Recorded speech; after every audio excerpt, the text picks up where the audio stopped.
practiced law, I'm going to give my age away, for 34 years. There are what I call crimes du jour. What is the crime of the day? What is the crime that everyone's looking at? What is the crime that everyone wants to prosecute? What is the easy way to bring your statistics up? And unfortunately, now it is what we call kiddie porn, child pornography, and the other crime that we see quite a bit and are defending quite a few people that are charged with the crime of solicitation of a minor. And particularly in the area of solicitation of a minor, usually it is an individual that gets on some kind of social media site, Craigslist. Brian, you know... Typically it starts on Craigslist, right, or some type of dating website, but Craigslist is the one that I see the most. And of course on Craigslist you're supposed to be 18 to be on Craigslist, so normally you're thinking, okay, whoever I'm talking to may potentially be an adult. And what happens is a conversation occurs between two individuals, and at some point the line crosses that the individual is a minor. And typically what happens is there will be a series of conversations. They may go to text, they may stay right on the site, and the person that there's law enforcement, it could be a man or a woman, it doesn't matter, because they're all saying they're young girls, and there's the fellow on the other side, and he becomes to get reeled in.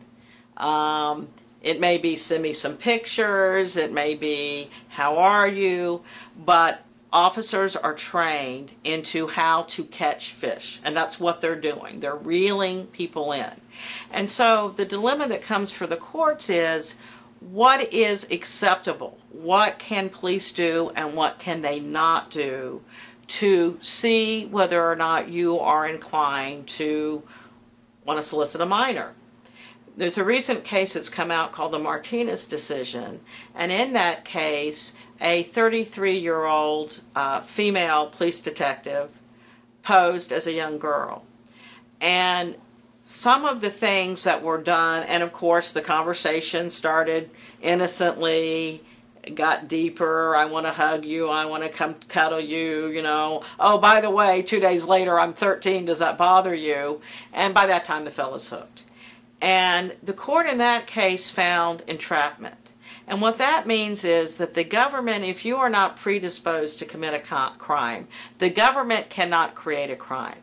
Well, one of the first things you have to show as a defendant is that you are not predisposed. And the way you do that is by showing that you don't have a prior record, there's no prior history of your solicitation.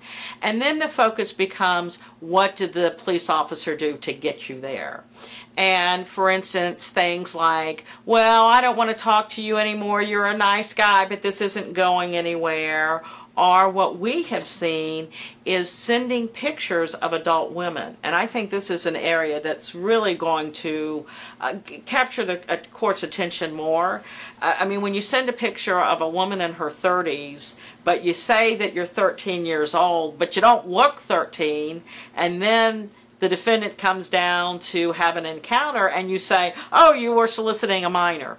So there are many, many things that the courts are going to look at. These are very fact-specific cases.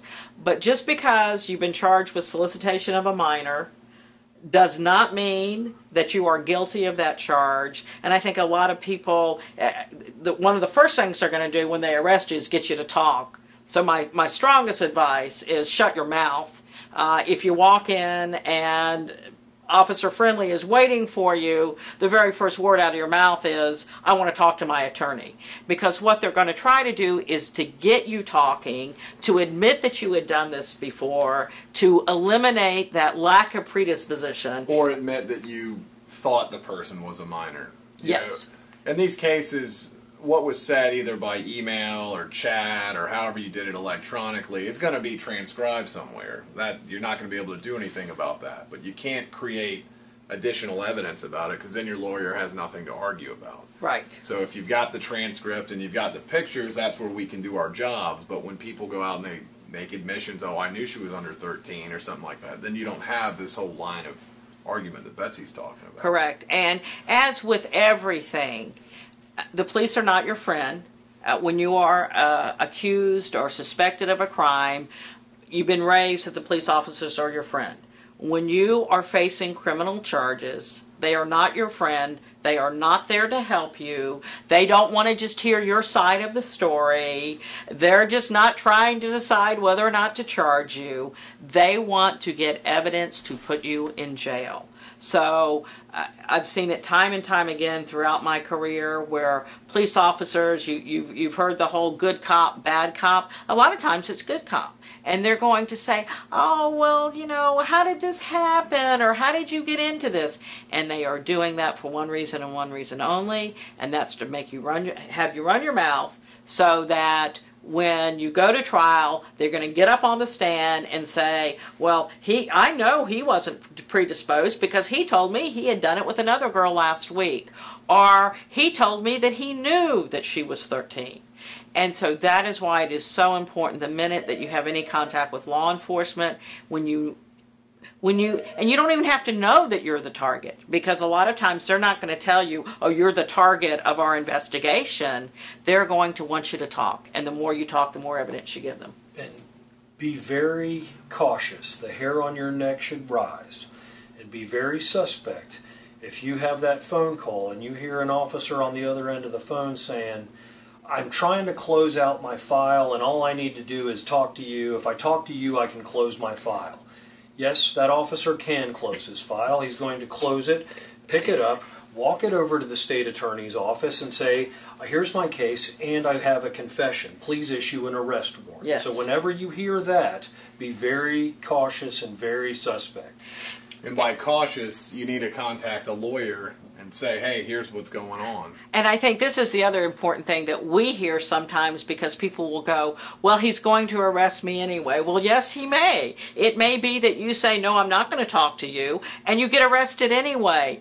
But at least you're arrested without giving them that additional information that they didn't have, which is the most damning testimony that can ever be developed, and that's the testimony that comes out of your own mouth. Because there is nothing more powerful to a jury than a prosecutor getting up there and saying, this came out of the defendant's mouth. This is what they said. That's why whenever you're dealing with law enforcement, you must engage an attorney to make sure that your rights are protected.